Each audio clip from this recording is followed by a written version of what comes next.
No niin, nyt todennäköisesti viimeinen kuljettajahaastattelu täältä American Car Showsta 2026. Jere Pohjasniemi. Sä oot nyt 3. kertaa Chicago Driftissä kilpakuljettajana ja voisitko vähän kertoa itsestäsi ja omasta driftitaustasta ja kuka sä oot ja mistä tuut ja millä autolla sä ajat? Monta kysymystä tähän heti kärkeen. Mä oon Pohjasniemen Jere Järvenpäästä, 36V, yrittäjä, ajan Nissanilla Pro-luokkaa. Tähän mä olisin ajanut vuodesta 2017 varmaan niin Pro-tasolla. No niin, ensi vuonna 10-vuotis taiteilijajuhlasi. Taitaa tulla, juu, kyllä. Ja me on ajettu nyt viime kautena FDS:ää, Netsiä, muutenkin vähän enemmän Viron puolella kuin Suomessa. Mutta katsotaan mitä. Tänä 2026 me ei olla ilmoittauduttu mikään sarjaa. Me valmistetaan uutta autoa ja koitetaan saada se valmiiksi. Okay. Keskitytään siihen. Pidetään vähän semmoinen puolivälikausi. Okei, mikä auto on tulossa? 4-koppainen Supra. Okei.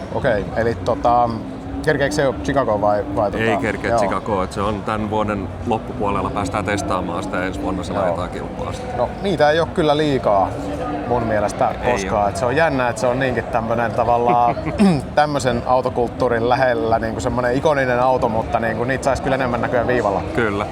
Sen takia me lähdettiin tekemään sellaista. Niitä ei ole paljon, niin se vähän kyllä, erottuu. pointsit siitä. Tuleeko Jeetsatalla? Ei. Okei. Ei, Bemarin V8. Noniin. No se on ihan hieno kuulla. Onko sulla tää auto, millä sä nyt ajat, niin tää myös Bemarin V8 vai? Kyllä. Joo, se on niinku tuttu turvallinen tekniikka. Se on tuttu, joo. Se on 4,4 litrainen ahdettu. Se on toiminut hyvin ja osoittanut, että pysyy nipussa.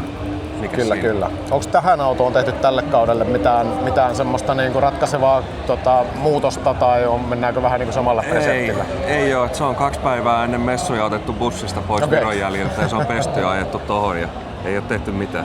Noniin. No mut hei, sehän on erittäin hyvä tilanne. Juu. Täällä on aika isoja projekteja täälläkin näyttelyssä näytillä ja Kyllä.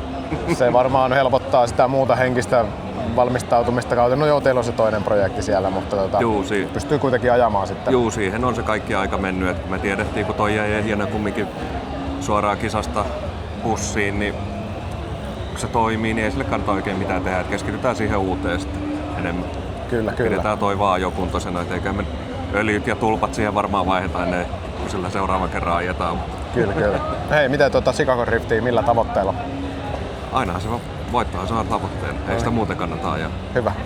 Se on arvostan tätä asennetta, jos lähdetään kilpailemaan. Niin... Kyllä, sitä ajetaan. Hyvä. Hei, kiitoksia tästä juttutuokiosta ja toivottavasti meillä on hyviä syitä jutella sitten taas tuolla Chicago Driftin varsinaisessa tapahtumassa, jos ei nyt sitä ennen jossain törmätä. Niin. Kyllä. Hyvä. Hei, kiitoksia tästä. Kiitoksia.